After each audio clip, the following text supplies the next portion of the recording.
नमस्कार। स्टैंडर्ड 8 विषय हिंदी, पाठ 2 ईदगाह। उसके लेखक है प्रेमचंद। ईदगाह यानी क्या? ईदगाह यानी जहाँ पे मुस्लिम लोग नमाज पढ़ने के लिए जिस जगह जाते हैं उसे ईदगाह कहते हैं।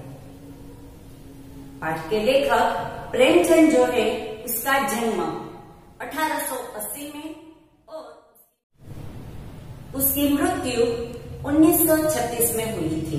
उपन्यास सम्राट के नाम से प्रेमचंद जाने जाते थे। प्रेमचंद का जन्म वाराणसी के लम्ही नामक गांव में हुआ था। उसका बचपन का नाम धनपत राय था। उर्दू में उसने नवाब राय के नाम से वह लिखते थे। अब ईदगाह के अंदर यहाँ हामिद नामक जो एक लड़का है वह गरीब और उसके माता पिता इस दुनिया में नहीं है, उसकी यहाँ पे चर्चा हुई है। तो हामिद के त्याग और समर्पण की और सद्भावना की बात की गई है।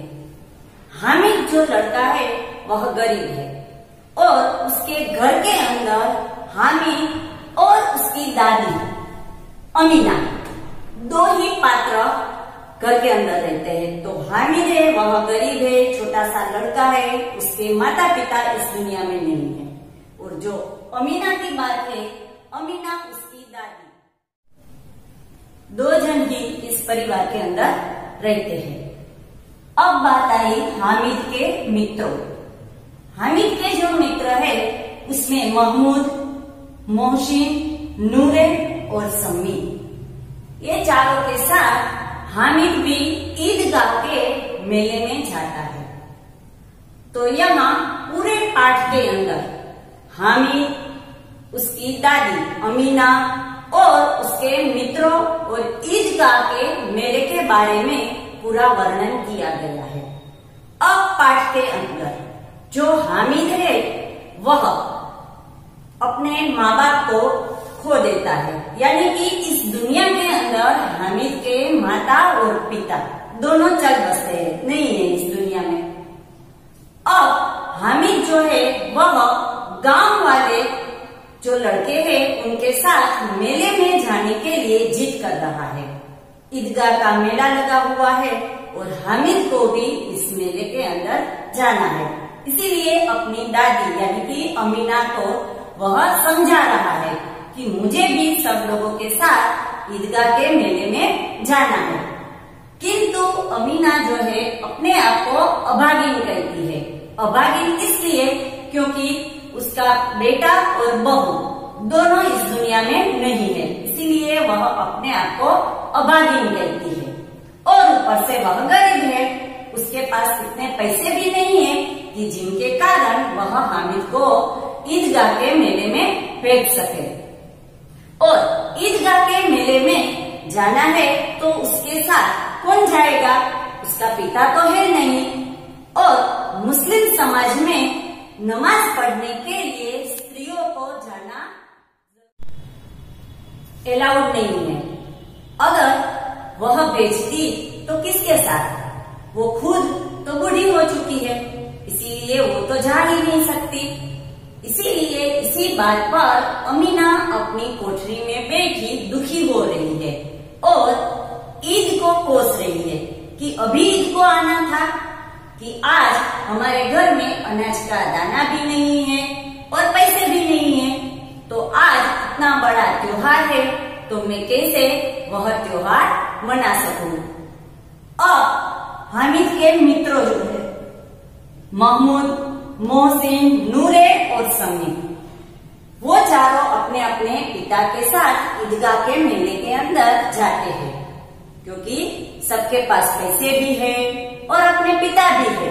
इसीलिए वह अपने जो मित्र है वह पिता के साथ ईदगाह के मेले में जाते हैं।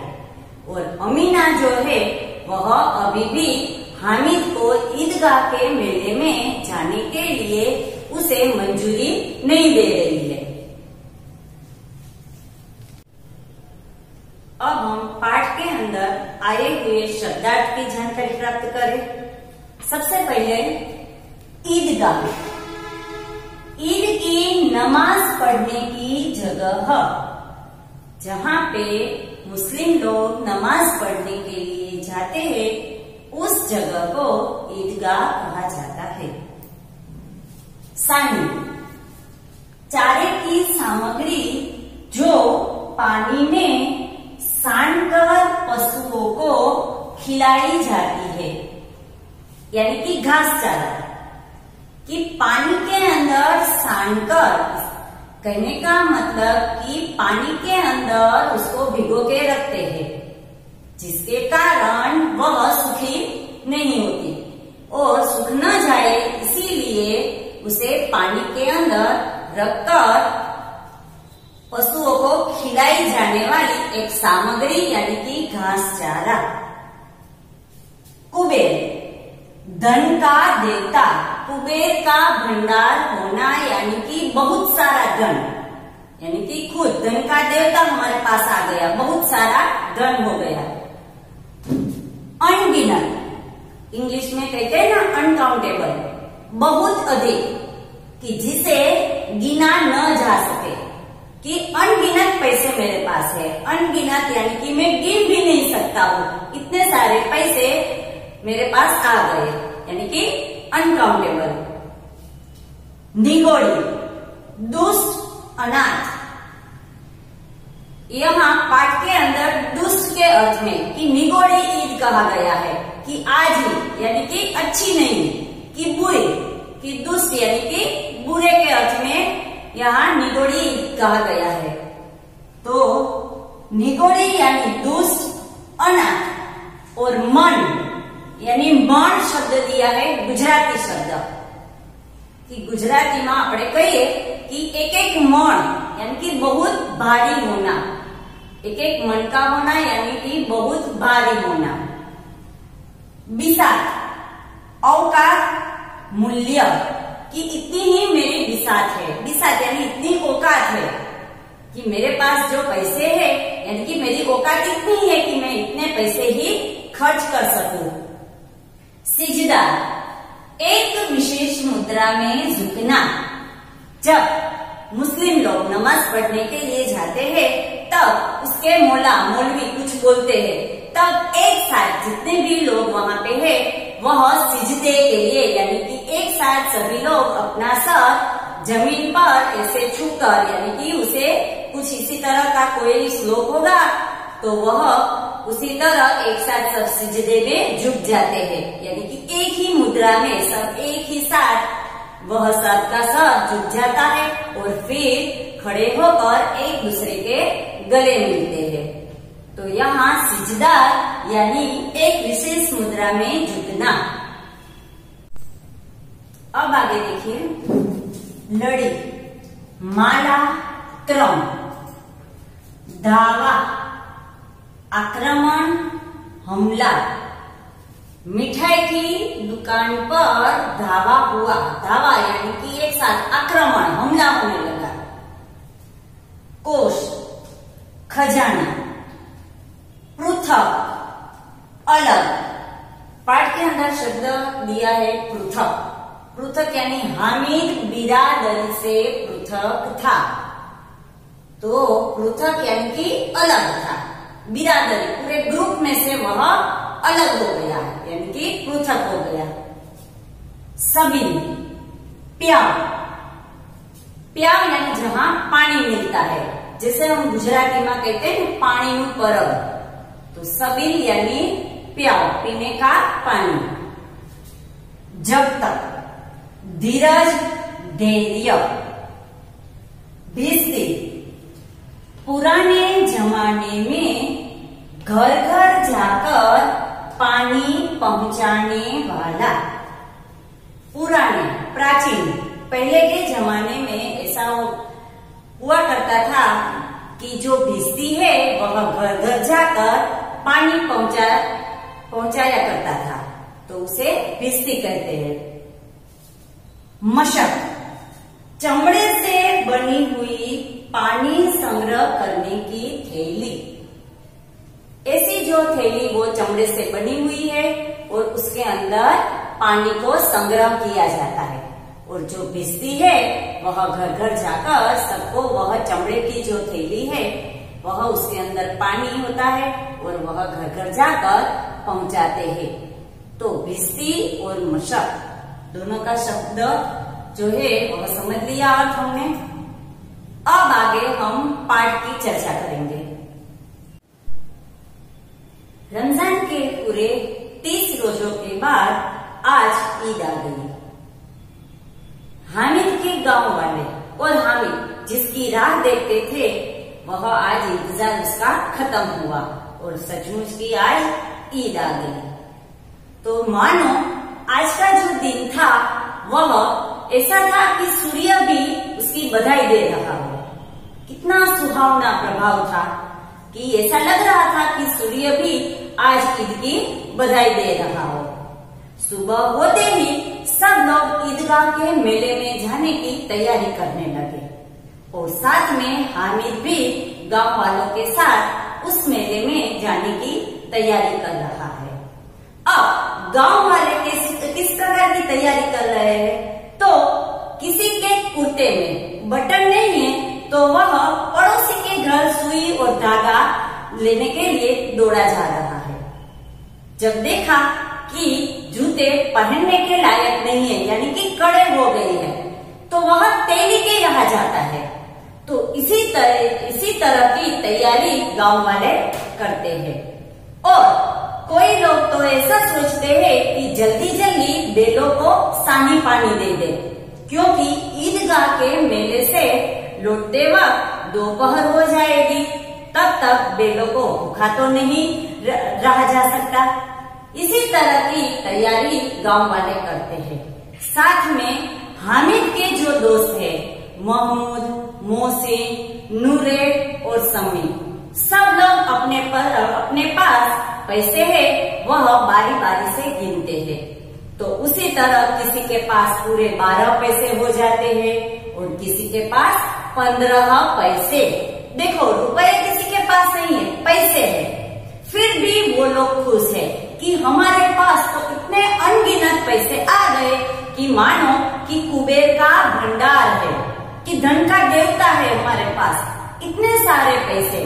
सिर्फ 12 पैसे और 15 पैसे में तो वो लोग तो इतने खुश हो जाते हैं कि हमारे पास तो कुबेर का भंडार आ गया।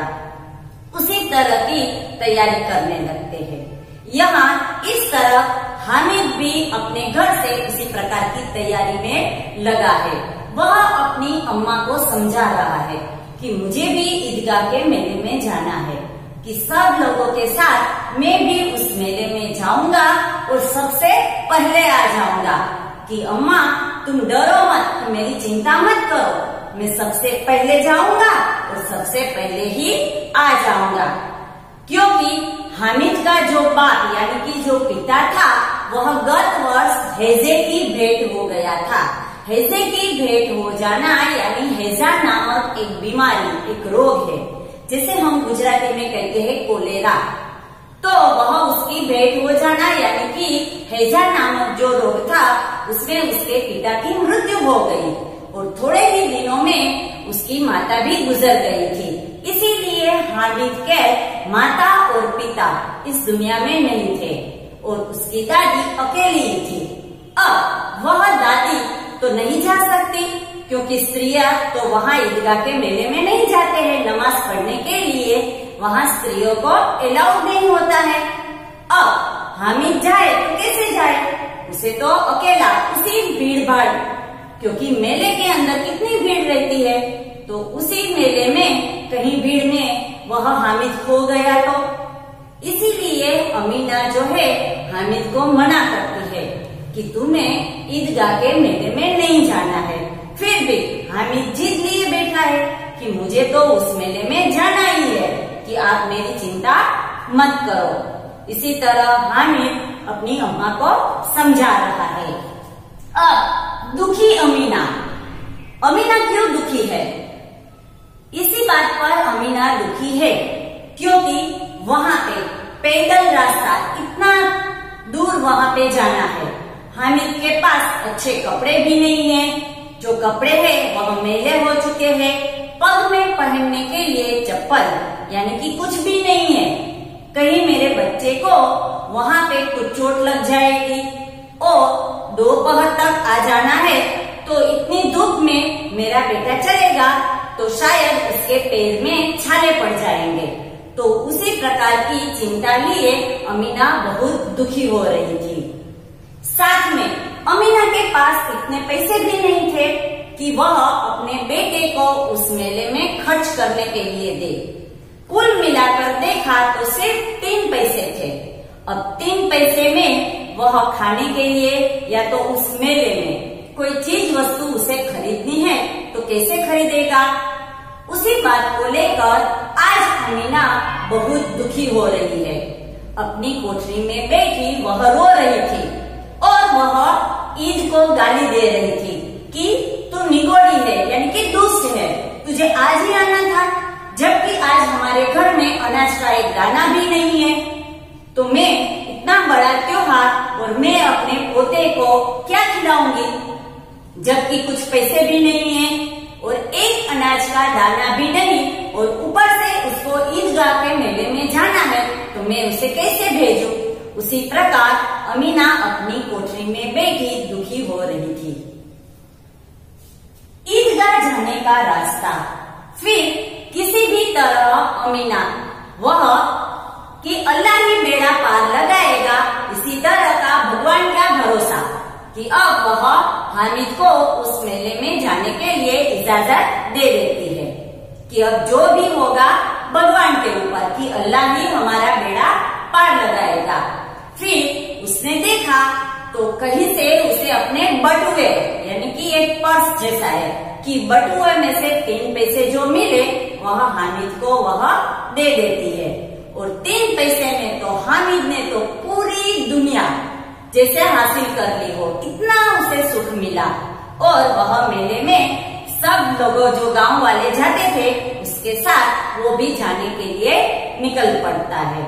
इतना खुश है कि मानो वह पहली बार अपने गांव से वह दूर जा रहा है, क्योंकि उसने तो कभी अच्छा खाना भी नहीं खाया होगा, अच्छे कपड़े भी नहीं है, फिर भी वह अपनी दुनिया में मस्त और बहुत ही खुश होकर वह गांव वालों के साथ वह जा रहा है। अब जब वह गांव वालों के साथ सब मेले में जाने के लिए चल पड़ते हैं, हामिद जो है ऐसा लगता है कि उसके पैर में तो पंख लग गए हैं कि जैसे वह उड़ने लगा हो।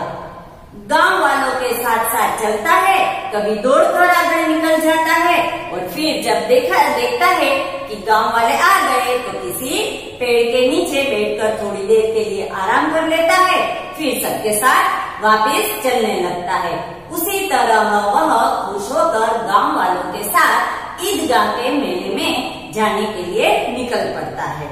अब ईदगाह के जाने का रास्ते का वर्णन कि वह कैसा था वहां का रास्ता। बीच रास्ते में बड़ी बड़ी इमारतें, कलाघर, कॉलेज वो सब आता है। अब जहां पे उसे पहुंचना था वह ईदगाह नजर आ गई। अब वहां का दृश्य कैसा था, तो वहां जहां ईदगाह यानी कि नमाज पढ़ने की जो जगह है वहां एक बड़ा सा मैदान था और उस मैदान में एक बड़ा इमली का वृक्ष था, एक घना वृक्ष था और मैदान में एक बड़ी सी जाजिम बिछाई हुई थी। जैसे जैसे ये गांव वाले जिन लोगों ने वजू यानी कि जिन लोगों ने रोजे रखे थे वह सब वजू किया। वजू करना यानी कि सबसे पहले हाथ और पांव धोकर वह अंदर गए और जिस तरह रोजेदारों की पंक्तियां एक के पीछे एक उसी तरह वहां पे सब खड़े हो गए। तो हामिद के गांव वाले भी जिन लोगों ने रोजे रखे थे और नहीं रखे थे वो बच्चे भी सब एक एक करके वह पंक्ति यानी कि क्यू लाइन में आकर खड़े हो गए। तो उसी तरह उसके मौला ने कुछ अपनी तरह से कुछ बोला तो सब लोग एक साथ सिजदे के लिए एक साथ अपना सब जमीन पर रख के फिर खड़े होकर वह एक साथ खड़े हो गए और नमाज पढ़ने लगे। तो उसी तरह की तैयारी होने लगी। कितना सुंदर संचालन, कितनी सुंदर व्यवस्था। मानो भातृत्व का एक सूत्र कई आत्मा को एक साथ एक कड़ी में पिरोता है। ऐसा लगता है कि सब एक ही परिवार के जैसे लोग हैं। इतना सुंदर संचालन था। अब यहाँ नमाज खत्म हो जाती है। उसके बाद सब लोग मिठाई की दुकान पर धावा होने लगता है, यानी कि आक्रमण। उसमें जो हामिद के जो गांव वाले थे वो भी इतने ही उत्साही थे और उसमें बच्चे और बूढ़े सब लोग एक साथ मिठाई की दुकान पर आक्रमण करने लगते थे, क्योंकि सुबह से किसी ने कुछ खाया पिया तो था नहीं। इसीलिए सबसे पहले सब लोग वहाँ पे मिठाई की दुकान पर आक्रमण करने लगते थे। उसके बाद सब बच्चे चरखियों में बैठने के लिए जाते हैं। अलग अलग प्रकार की वहाँ पे चरखी थी। 1 पैसा दो और 25 चक्करों का मजा लो। सब बच्चे जो थे, मोहसिन, हामिद, नूरे, सम्मी, सब वहाँ पे चरखी के पास पहुंच जाते हैं। पर हामिद जो है उसमें से दूर खड़ा रह जाता है और महमूद, मोहसिन, नूरे, सम्मी सब एक एक करके चरखी में बैठ जाते हैं। हामिद दूर खड़ा रहकर सोचता है कि अगर 1 पैसा मैं यहाँ खर्च कर दूं तो मेरे पास सिर्फ 2 पैसे ही बचेंगे और अभी तो पूरा मेला देखना है। इसीलिए किसी भी तरह अपना मन मना लेता है और वहाँ चरखियों के अंदर वह नहीं बैठता है। सारे बच्चे चरखी का मजा लेते हैं। फिर वहाँ से उतरकर अब सब खिलौने की दुकान पर जाते हैं। मेले के अंदर कई सारी दुकानों की कतारें थी। अलग अलग प्रकार के खिलौने भी थे, जैसे कि सिपाही, राजा, गुजरिया, वकील, धोबी, कई प्रकार के ऐसे खिलौने थे। सब बच्चे उस खिलौने की दुकान पर जाते हैं। हामिद भी उसके साथ जाता है, पर वहाँ पर भी वह दूर खड़ा ही देखता है। सारे जो खिलौने थे वह सिर्फ 2-2 पैसे के थे, पर हामिद वह भी नहीं खरीदता है। 3 पैसे तो उसके पास भी थे, पर उसने अपना मन मना लिया कि मुझे यहाँ पे 2 पैसे खर्च नहीं करने हैं। इसीलिए वह खिलौना नहीं खरीदता है और वह ऐसे ही देखता है। उसमें जो मोहसिन है वह बिस्ती खरीदता है। नूरे नामक जो लड़का है वह वकील का खिलौना खरीदता है और महमूद जो है वह सिपाही का खिलौना खरीदता है। इसी तरह अलग अलग प्रकार के खिलौने सब लोग खरीदते हैं। उसके बाद अब बारी आई मिठाई की दुकान पर। अलग अलग प्रकार की दुकान के अंदर वहाँ मिठाई की दुकानें भी थे और उसमें अलग अलग प्रकार की मिठाइयाँ मिलती थी। गुलाब जामुन, सोन हलवा, रेवड़िया, इसी प्रकार की मिठाइयाँ मिलती थी। सब लोग मजे से मिठाई खाने लगे, क्योंकि सबके पास तो पैसे थे। किसी के पास 12, किसी के पास 15 पैसे और ऊपर से सब अपने अपने पिता के साथ आए हुए थे। इसीलिए पैसों की भी कोई कमी नहीं थी। और हामिद बेचारा बिरादरी से पृथक हो जाता है, यानी कि अलग हो जाता है, क्योंकि उसे भी भूख तो लगी थी। चरखियों में भी नहीं बैठा, खिलौना भी नहीं खरीदा। अब उसे लगा कि मैं इस मिठाई की दुकान से कुछ मिठाई खरीद कर खा लूं तो यहाँ पे व्यर्थ में पैसे बर्बाद हो जाएंगे। क्या करूं कि मेरे पास जो 3 पैसे है अभी और कोई काम की चीज में खरीदूं तो ठीक है, ये तो व्यर्थ में ही पैसे बर्बाद करने की बात है। इसीलिए वह चरखी में भी नहीं बैठा, खिलौने भी नहीं खरीदे और मिठाई भी भाई मन तो था कि मैं भी कुछ मिठाई खरीदूं, पर वह अपना मन मना लेता है और मिठाई भी नहीं खरीदता है। और वह मन ही मन सोचता है कि ये सभी मेरे मित्र हैं। किसी ने सोन हलवा, किसी ने गुलाब जामुन, तो किसी ने रेवड़ियां खरीद ली, तो शायद उसमें से कोई मुझे थोड़ा सा तो टुकड़ा देगा ही। तो उसी तरह वह मन ही मन सोचता है कि वह कोई, क्योंकि सब उसे बोलते थे कि भाई तू हमारा मित्र है, तू हमारा दोस्त है, तू हमारा ये काम कर दो, वो काम कर दो, तो शायद कोई मुझे मिठाई खाने के लिए भी देगा। पर अफसोस की बात है कि यहाँ किसी ने हामिद को कुछ भी नहीं पूछा कि सब लोग अपने अपने हिस्से की मिठाई भी खा ली, सबने चरखियों में भी बैठा और खिलौने भी खरीद लिए। किसी ने भी हामिद को कुछ भी नहीं पूछा। हामिद मन ही मन दुखी हुआ। फिर उसने सोचा कि ये सब खिलौने या तो चरखियों में या तो मिठाई खाने में व्यर्थ में मुझे पैसे बर्बाद नहीं करने हैं। और उसने सोचा कि घर पर कुछ मैं काम की चीज खरीद कर ले जाऊं तो मेरी अमीना जो अम्मा है वो भी कुछ मेरे बारे में कि कोई काम की चीज मैं खरीदूं तो वो मुझे आशीर्वाद देगी। इसीलिए उसने अपनी अम्मा के बारे में सोचा। फिर आगे हामिद का सोचना और दादी का ख्याल आना कि सबसे पहले उसे दादी का ख्याल आता है कि अगर जब मेरे लिए मेरी दादी रोटियां बनाती है तो जो उसकी उंगलियां है वह रोटियां सेकते समय तवे पर उसकी उंगलियां जल जाती है। इसीलिए उसे दादी का ख्याल आया कि मैं उसके लिए कोई काम की चीज खरीद कर जाऊं तो मेरी जो दादी है वो भी बहुत खुश होगी और मुझे दुआएं देगी। इसीलिए वह अपने दादी के बारे में कुछ सोचकर वह आगे निकल जाता है और किसी और दुकान पर जाता है। जब वह आगे जाता है तब उसने देखा कि कई सारी वहाँ पे लोहे की दुकान थी, तो वह लोहे की दुकान पर रुक जाता है और उसने वहाँ देखा चिमटा। चिमटे को देखकर वह दुकानदार से पूछता है कि ये कितने पैसे का है, कि इसकी कीमत क्या है। तब वह दुकानदार कहता है कि 6 पैसे लगेंगे। तब हामिद का तो दिल बैठ गया, यानी कि वह बहुत दुखी हुआ कि मेरे पास तो 3 पैसे है, अब मैं कैसे ये काम की चीज खरीदूं, जबकि मेरी दादी की उंगलियां जल जाती है और मैं उसके लिए ये चिमटा खरीदना चाहता हूँ। अब वो भी नहीं खरीद सकूंगा क्योंकि मेरे पास तो सिर्फ 3 पैसे है और दुकानदार ने चिमटे का दाम 6 पैसे बताया।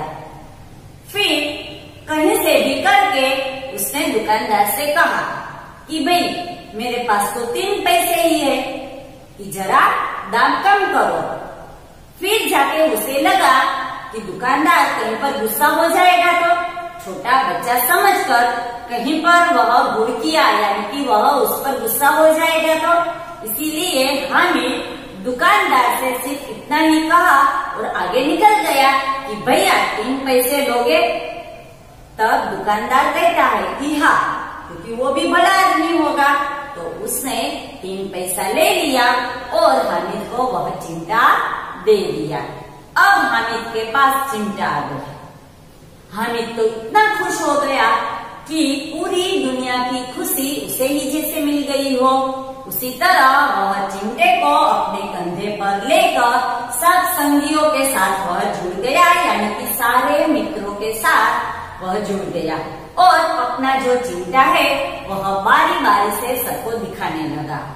तब उसके जो मित्र थे सब उस पर हंसने लगे कि ये क्या लेकर आ गया, तू तो बिल्कुल ना समझ है, बुद्धू है, कि ये थोड़े ही कोई खिलौना है, कि तू तो बिल्कुल बुद्धू है, कि 3 पैसे में तूने मिठाई भी नहीं खाई, चरखियों में भी नहीं बैठा और खिलौने भी नहीं लिया और लाया क्या, ये चिमटा, इसका तू क्या करेगा, कि चिमटा ये थोड़े कोई काम की चीज है और तू तो लड़का है, तू इसका क्या करेगा। तब जाके हामिद ने अपने चिमटे का वर्णन किया कि क्यों, कि ये क्यों कोई खिलौना नहीं है। तो वह इसी तरह अपने खिलौने का वर्णन करता है कि जब कि मेरा चिमटा तो ऐसा है कि कोई उसका बाल भी बांका नहीं कर सकता। आंधी हो, तूफान हो, उसमें वह डटा रहेगा, क्योंकि उसका कुछ नहीं हो सकता। कितनी भी बारिश हो, फिर भी मेरे चिमटे का कुछ बिगाड़ नहीं सकता।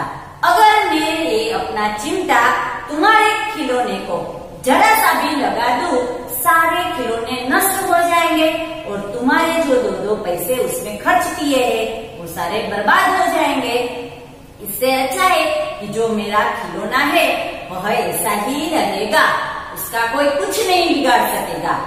तो उसी प्रकार उसने खिलौने का यानी कि चिमटे का ऐसा वर्णन किया और सब बच्चे उससे मोहित हो गए और सबको ऐसा लगा कि हमारे पास भी ऐसा चिमटा होना चाहिए जैसा हामिद के पास है।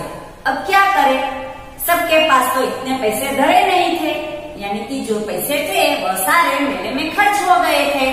अब वो सब तो आगे निकल गए थे। अब क्या किया जाए, सबने पैसे बर्बाद कर दिए, मिठाइयाँ खा ली, चरखियों में बैठा और बाकी जो थे वह खिलौने खरीद लिए थे। अब किसी के पास इतने पैसे भी नहीं थे और वापस जाकर अगर पिता को ऐसा कहते कि हमें भी हामिद की तरह चिमटा खरीदना है तो वो भी मना करेंगे। अब क्या किया जाए, इसी तरह हामिद ने तो भाई सबका मन मोह लिया और उसने तो रंग जमा लिया कि 3 पैसे में तो हामिद तो चालाक निकला कि 3 पैसे में तो उसने तो रंग जमा लिया। उसी तरह चिमटे का प्रभाव जो था वह सब बच्चों पर इतना गहरा पड़ा कि सबके मन को ऐसा लगा कि हमारे पास भी ऐसा चिमटा होना चाहिए।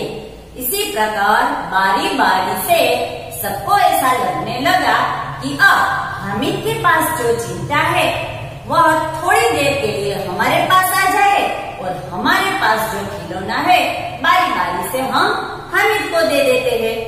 तो उसी प्रकार हामिद भी उस खिलौने से थोड़ी देर के लिए वो भी खेले और हमारे पास चिमटा आ जाए।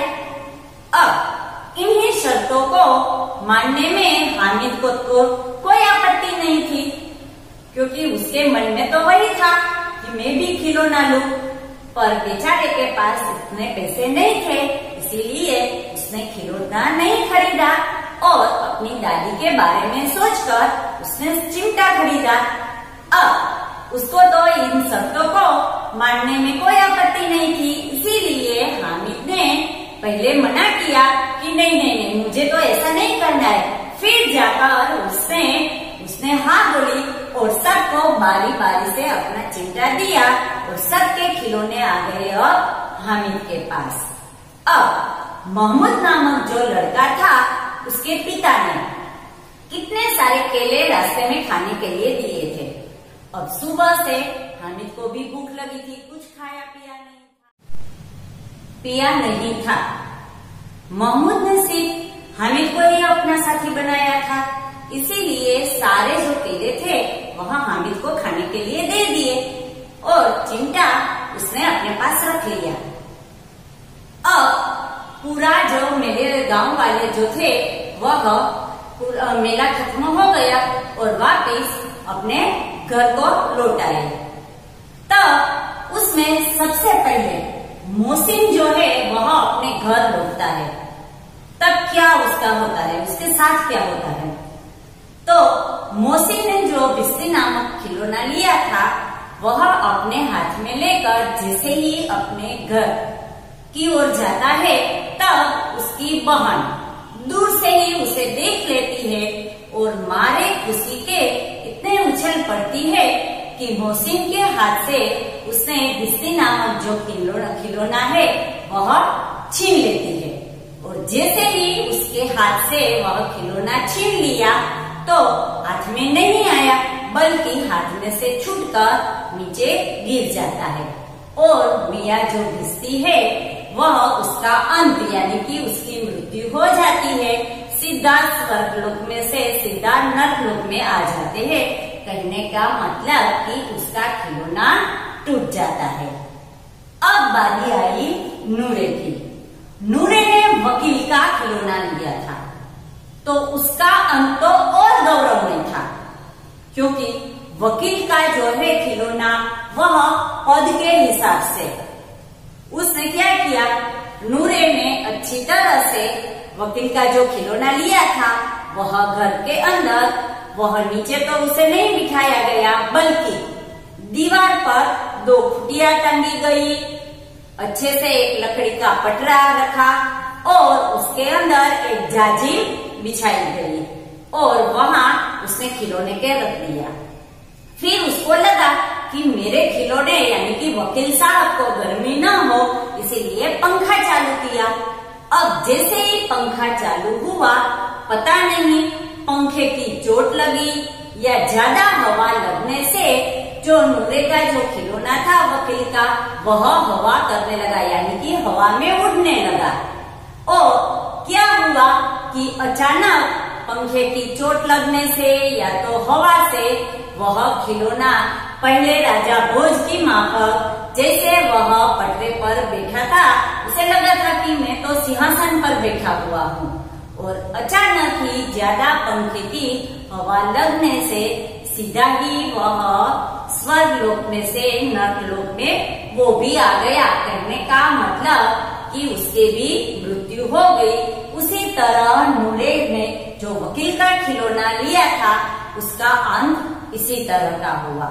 फिर घर में जोर शोर का मातम होने लगा, सब रोने लगे और उसकी अस्थियां जो है वह पानी के अंदर बहा दी गई। इसी तरह उसकी मृत्यु वकील साहब की हुई। अब बारी आई हामिद की। अब हामिद का हाल सुनिए। जैसे ही हामिद अपने घर पहुंचता है तब उसकी अम्मा उसकी आवाज सुनकर बाहर आ जाती है और अपने बेटे को गले लगाती है, और वह देखती है तो वह अचानक चौंक जाती है क्योंकि उसके हाथ में चिमटा है। और जैसे ही हामिद के हाथ में चिमटा देखकर अचानक उसकी जो दादी है अमीना बहुत दुखी हो जाती है और कहती है कि ये तूने क्या लिया और कितने पैसे में लिया। तब हामिद बड़े अपराधी भाव से अपनी दादी को कहता है कि मैंने आपके लिए मोल लिया है, यानी कि मैंने खरीद लिया है, क्योंकि जब तुम मेरे लिए रोटियां तवे पर बनाती हो तब तुम्हारी उंगलियां जल जाती थी। अब आइंदा से तुम्हारी उंगलियां न जले, इसीलिए मैंने तुम्हारे लिए ये चिमटा खरीद लिया है। तो उसकी जो दादी है अमीना इसी प्रकार चौंक उठती है। तब पहले तो दादी को लगा कि ये तो कितना नासमझ लड़का है, कि बिल्कुल बुद्धू है, कि सुबह से कुछ खाया पिया नहीं है और लाया क्या, एक चिमटा। मेले में तुझे और कोई चीज न मिली। उसी प्रकार पहले तो उसकी दादी गुस्सा हो जाती है। फिर बाद में जब वह इसी प्रकार की बात सुनती है कि मैंने दादी ये तुम्हारे लिए ये चिमटा खरीदा है, तब उसका जो प्रेम है, क्रोध है, वह प्रेम में बदल जाता है और वह अपने बेटे को गले लगा लेती है और वह रोने लगती है। और सीधा ही उसका क्रोध प्रेम में बदल जाता है और मन ही मन सोचती है कि मेरे बेटे में कितना त्याग, समर्पण और सद्भाव है। दूसरे बच्चे को खिलौना लेते हुए, मिठाइयाँ खाते हुए, चरखियों में बैठे हुए कितना मन हुआ होगा ना इसका भी। पर इतना सद्भाव, विवेक और त्याग देखकर अमीना रो पड़ती है और अपने बेटे को दुआएं देती है।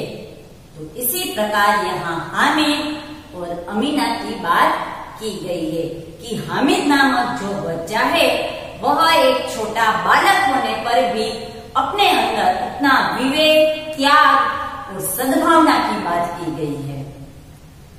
आभार।